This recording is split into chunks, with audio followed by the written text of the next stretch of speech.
Qala al-musannif Abu Hamid Hujjatul Islam Al-Ghazali rahimahullahu ta'ala wa nafa'ana bihi wa amadana bi asrarihi wa afadha alaina min barakatihi wa anwarihi wa ulumihi wa nafahatihi fid darin amin. Bismillahirrahmanirrahim. Fa in qila fa idza qarabal bulugha aqala, jikalau ada pertanyaan bila mana sudah mendekati siapa anak kecil, mendekati balighh, aqala dia punya akal. Katakanlah dinyatakan balighh kalau berusia, kalau pakai usia 15 tahun kan. Sekarang berusia 15 tahun kurang 1 bulan gitu. Apabila anak kecil itu sudah hampir balik, dia punya akal. Tapi walam yukallifhu asy-syari'u, tapi tidak mentaklif, tidak membebani kepada anak kecil yang hampir balik, tidak membebani asy-syari'u siapa syarat. Belum dinyatakan mukallaf. Apa yadullu dzalika, apakah menunjukkan apa hal itu ada nuqsani aklihi, atas kurangnya akalnya anak kecil. Hanya kurang beberapa saat ia belum dinyatakan mukallaf. Apakah itu sebagai bukti bahwa dia masih kurang akal? Kulna, kita menjawab, qala al-qadhi Abu Bakr rahimahullahu, berkata siapa Qadhi Abu Bakar, beliau mengatakan dzalika yadullu alaihi, adapun hal itu tidak ditakrifkannya anak kecil yang hampir baligh, yadullu adalah menunjukkan alaihi atas nuqsani aklihi. Ini katanya Qadhi Abu Bakrin Al-Baqillani, menunjukkan bahwa akalnya masih kurang. Walaisa yattajihu dzalika, dan tidak punya kekuatan apa hal itu, tidak beralasan apa hal itu. Apa yang dikatakan Qadhi Abu Bakar tak punya alasan. Di annam fisalan nutfati minhu, karena sesungguhnya keluarnya nutfah minhu dari anak kecil, la yaziduhu aklan, adalah tidak menambah kepada anak kecil aklan, kepada akal. Seseorang itu kalau sudah keluar nutfah, keluar mani, kan dinyatakan mukallaf, akil baligh. Sebelum itu belum dinyatakan baligh, belum dinyatakan mukallaf. Apakah berarti akalnya kurang? Tidak, karena keluarnya mani tidak menambah orang itu tambah akal. Bukan. Akan tetapi kenapa kok sebelum mencapai usia tertentu, sebelum keluar sperma tidak dinyatakan mukallaf? Lakin akan tetapi hutta al-khitabu anhu, akan tetapi di korting apa khitab, didiskon anhu dari anak kecil, tapi pandemi untuk meringankan. Akalnya anak kecil antara sekarang dan 15 hari yang lalu sama mungkin kesempurnaannya. Tapi kenapa baru sekarang dia jadi mukallaf, 15 hari yang lalu belum? Apakah berarti ada perkembangan akal yang signifikan? Tidak. Ia tidak ditaklif setengah bulan yang lalu adalah takhfifan, meringankan saja. Takhfif dari syariat. Di annal akla khafiyun, karena sesungguhnya akal itu adalah sesuatu yang samar, abstrak akal itu. Wa innama yadharu fihi, dan hanya saja tanpa apa akal, fihi di dalam manusia, tanpa alat tadriji secara bertahap. Akal itu tumbuh secara bertahap. Fala yumkinu al-wuqufu, maka tak mungkin mengetahui bautatan secara tiba-tiba alal haddi atas batas alladzi batas yafhamu yang faham siapa orang bihi dengan alladzi faham khitab syar'i kepada khitabnya syara wa ya'rifu al-mursilah dan ia tahu kepada zat yang mengutus utusan. Mursid ini Allah, wa rasulah dan tahu rasul, kenal rasul, wal akhiratah dan kenal akhirat. Artinya tidak mungkin kita tahu, seseorang tahu secara tiba-tiba tentang batas yang dengan batas itu seseorang dapat memahami syarak. Batasnya kan akin badu, batasnya punya akal. Tapi berhubung akal itu tumbuhnya secara bertahap, maka tak mungkin secara tiba-tiba mengetahui pertumbuhan akal itu. Dengan akal itu seseorang dapat memahami kitabnya syariat, kitabnya syari. Dengan akal seseorang bisa mengenal Allah. Dengan akal seseorang bisa kenal Rasulullah. Dengan akal seseorang bisa tahu akhirat. Fa nasaba asy-syar'u lahu 'alamatan dhahiratan, maka menegakkan siapa syariat lahu untuk had batas itu alamatan zahiratan akan tanda yang tampak, yang konkret. Artinya batas seseorang itu jadi mukallaf diberi tanda yang konkret oleh syariat. Katakanlah kedua mani itu kan alamat zahir itu. Berusia 15 tahun itu kan alamat zahir. Tapi sedang kematangan akal itu kan abstrak. Mas'alatun taklifun nasi wal ghafili was sakrani. Mentaklif orang yang lupa dan orang yang ghafil dan orang yang mabuk. Dalam bahasa Indonesia itu lupa. Bahasa Arabnya orang lupa bisa nasi, bisa ghafil. Nasi, ghafil.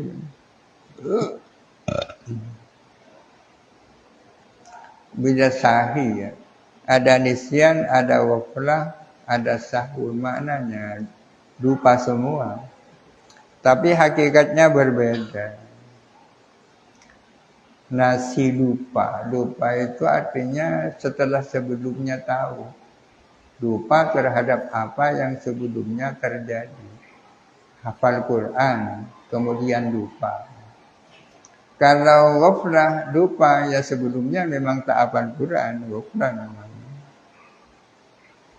Ada sahwun. Sahwun demikian pula maknanya lupa, tapi tidak sama dengan nisyan. Tidak didahului tahu sahwu itu. Ada sujud sahwu.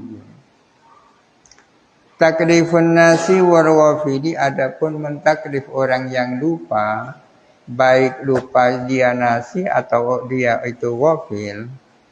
Lupa tak sadar amma yukallafu dari sesuatu yang ditaklifkan, muhalun adalah muhal. Mentaklif orang yang tidak menyadari apa yang ditaklifkan itu muhal. Katakanlah yang ditaklifkan itu sholat. Dia sedang tidak sadar pada sholat. Mentaklif orang itu dengan sholat ya muhal. Ilman la yafhamu, karena adapun orang yang tak paham, kaifa yuqulu lahu ifham, bagaimana mungkin dikatakan kepadanya pahamlah kamu. Amma subutul ahkami bi af'alihi, adapun tetapnya hukum-hukum dengan perbuatannya nasi dan wafil, finnaumi di saat tidur, walau dan di saat lupa, di saat tak sadar, fala yungkaru, maka tak bisa diingkari.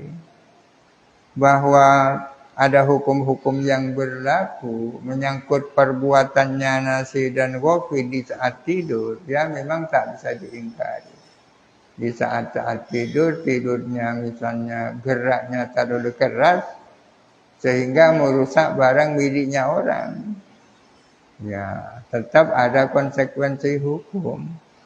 Kaduzumil gharamati wa iriha, seperti keharusan memberi kerugian, membayar kerugian, wa iriha, dan lain-lainnya gharamat. Wa kadzalika taklifus sakrani, demikian pula mentaklif orang yang sedang mabuk, alladzi la yaqilu, yang tidak berakal, muhalun, adalah muhal, mustahil. Kata taklifis sahi wal majnuni, seperti mentaklif orang yang lupa dan orang yang gila. Ada sahi, ada nasi, ada wafil, maknanya lupa semua. Walladzi la yasma'u wa la yafhamu, dan mentaklif orang yang tidak mendengar dan tidak paham. Badis sakranu aswa'u halan minan naimi, bahkan adapun orang yang mabuk itu lebih buruk kondisinya daripada orang yang tidur. Lebih gawat orang mabuk daripada orang tidur. Alladzi yumkinu tambihuhu, alladzi naim yumkinu, yang mungkin, tambihuhu apa, membangunkan, alladzi, kalau menyadarkan, ya. Kalau orang tidur kan mungkin disadarkan, ya. Paceke, ya. Kalau orang mabuk kan tak mungkin. Wa minal majnuni, dan lebih buruk kondisinya daripada orang gila. Orang mabuk itu kondisinya lebih buruk dari orang gila. Alladzi majnun yafhamu katsiran minal kalami, yang dapat memahami banyak perkataan. Orang gila kadang-kadang bisa paham, ya. Contohnya orang-orang gila yang sering lewat di desa ini bisa beli-beli. Wa amma nufudu tarakihi, adapun jadinya talaknya sakran. Tapi kenapa orang yang sedang mabuk, dan mabuknya itu mabuk yang haram karena disengaja, kalau dia mentalak istrinya kok jadi? Adapun jadinya talaknya sakran, uluzumul ghurmi, dan harusnya membayar kerugian yang dilakukan oleh orang mabuk, fadzalika min qabili rabtil ahkami bil asbabi, maka hal itu adalah termasuk dari golongan mengaitkan hukum dengan sebab. Itu namanya hukum wad'i, ya.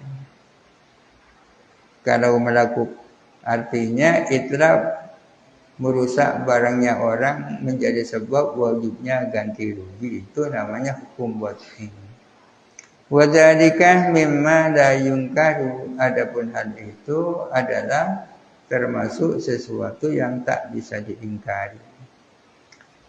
Fa ingkina, jikalau ditanya,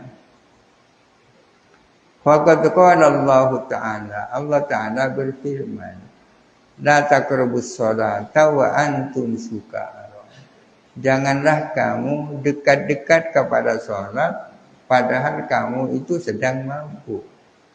Wa hadza khitabun lis-sakrani, ini adalah khitab terhadap orang mabuk. Kok bisa orang mabuk dikhitabi? Kamu wahai orang mabuk jangan dekat dengan salat. Kunna, kita menjawab, bagaimana jawaban terhadap pertanyaan ini? Idza sabata bil burhani, bila mana terbukti dengan berdasarkan argumentasi istihalatu khitabihi apa kemustahilan menghitobi sakran. Kalau berdasarkan argumentasi itu mustahil, menyampaikan khitab kepada orang mabuk, wajib takwilul ayat, maka wajib mentakwil ayat itu. Ayat ini harus ditakwil. Kalau kita sudah dapat memutuskan bahwa orang mabuk itu tak mungkin dikhitabi. Takwilnya seperti apa? Walaha takwilani. Dan ialah bagi ayat ini ada pun dua takwilan. Anna ahaduhuma adapun salah satu dari takwilani annahu bahwa sesungguhnya firman Allah tersebut khitabun ma'al muntashi adalah khitab bersama orang yang hampir mabuk. Alladzi zahara yang tampak fihi di dalamnya mabadi'un nasati wat tarabi apa tanda-tanda semangat dan kegembiraan. Kan gembira orang mabuk itu. Tapi walam yazun aqluhu, tidak hilang, belum hilang akalnya. Jadi yang dikhitabi dengan ayat itu orang yang memang akalnya belum hilang, tapi sudah ada tanda-tanda mau mabuk. Fa innahu qad yastahsinu minal la'bi wal indisati ma la yastahsinuhu qabla dzalika. Fa innahu sesungguhnya muntaji, orang yang hampir mabuk, qad yastahsinu kadang-kadang menganggap baik minal la'ibi berupa permainan wal imbisati dan kegembiraan, menganggap baik ma akan sesuatu la yastahsinuhu yang tidak menganggap baik siapa muntashihu kepada emak qabla dzalika sebelum itu. Orang yang sudah hampir mabuk itu bisa menganggap baik suatu permainan dan suatu kegembiraan yang sebelumnya tidak dia anggap baik. Walakinahu aqilun, akan tetapi dia tetap punya akal. Wa qauluhu ta'ala, adapun firman Allah Ta'ala hatta ta'lamu ma taquluna, apa maknanya? La taqrabus sholata wa antum sukara hatta ta'lamu ma taqulun. Janganlah kamu dekat kepada salat sementara kamu itu mabuk sehingga kamu tahu apa yang kamu katakan. Maknahu adapun maknanya qauluhu ta'ala adalah maknanya begini, hatta tatabayyana, sehingga kamu clear. Wa yatakamala fikum sabatukum, dan menjadi sempurna fikum di dalam kamu, menjadi sempurna sabatukum apa keteguhanmu. Jangan kamu dekat dengan salat jikalau kamu itu sudah mulai mabuk sehingga kamu itu benar-benar telah sadar. Kama yuqadu lil ghadbani, sebagaimana dikatakan kepada orang yang sedang marah, isbir hatta ta'lama ma taqulu. Sabarlah kamu sehingga kamu menyadari akan apa yang kamu katakan. Artinya hatta yaskuna ghadabuka, sampai tenang apa rasa marahmu, sehingga down apa marahmu. Fayak mula ilmuka, sehingga jadi sempurna apa ilmumu, pengetahuanmu. Wa in kana aslu aklihi bagian, meskipun ada apa asal akalnya itu masih tetap ada, bagian kekal. Wahada adapun ini, li'annahu karena sesungguhnya dia muntasi La yastaghilu bis salati, tidak sibuk dengan salat. Oh, li'annahu la yastaghilu bis salati, karena sesungguhnya tidak menyibukkan diri dengan salat, illa mithlu hadas sakrani, kecuali siapa orang seperti orang mabuk ini. Ada yang tanpa illa ya. La yastaghilu bis salati mithlu hadas sakrani. Wa qad ya'suru alaihi tashihu makharijil hurufi wa tamamul khushu'i, dan kadang-kadang sulit alaihi atasnya apa membenarkan makharijil huruf, dan sulit juga khusyuk yang sempurna. Oleh karena itu kamu jangan melakukan sholat dalam kondisi seperti itu. Bukan khitab kepada orang mabuk yang benar-benar sudah mabuk, bukan. Melainkan khitab kepada muntashi. Itu takwilan yang pertama. Asani, adapun takwilan yang kedua, annahu warada al-khitabu bihi fi ibtida'il islami, bahwa datang apa khitab dengan firman Allah tersebut di dalam permulaan Islam, qabla tahrimil khamri, sebelum diharamkannya khamr. Khitab dengan la taqrabus sholata wa antum sukara itu terjadi di dalam permulaan Islam sebelum khamr diharamkan. Walaisa al-muradu al-man aminas sholati, tidaklah yang dimaksud itu adalah larangan melakukan sholat. Yang dimaksud bukan larangan sholat, balil man'u atau balil man'ah, melainkan larangan min ifradis syurbi, dari minum keterlaluan, fi waktu sholati, di dalam waktu-waktu sholat. Sudah masuk duhur masih minum misalnya. Kama yuqalu, sebagaimana dikatakan, la taqrab at-tahajjuda wa anta sab'anu, janganlah kamu mendekati tahajud sementara kamu itu kenyang. Apa artinya? Janganlah kamu dekat kepada tahajud sementara kamu itu kenyang. Wa maknahu, maknanya la tasba, jangan kamu kenyang. Fayaskula alaika at-tahajjudu, akibatnya akan sulit, berat bagimu apa tahajud.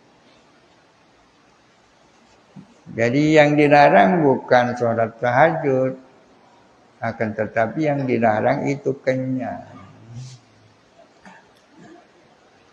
Mas'alatun taklifun ma'dumi, wallahu a'lam. Al-Fatihah.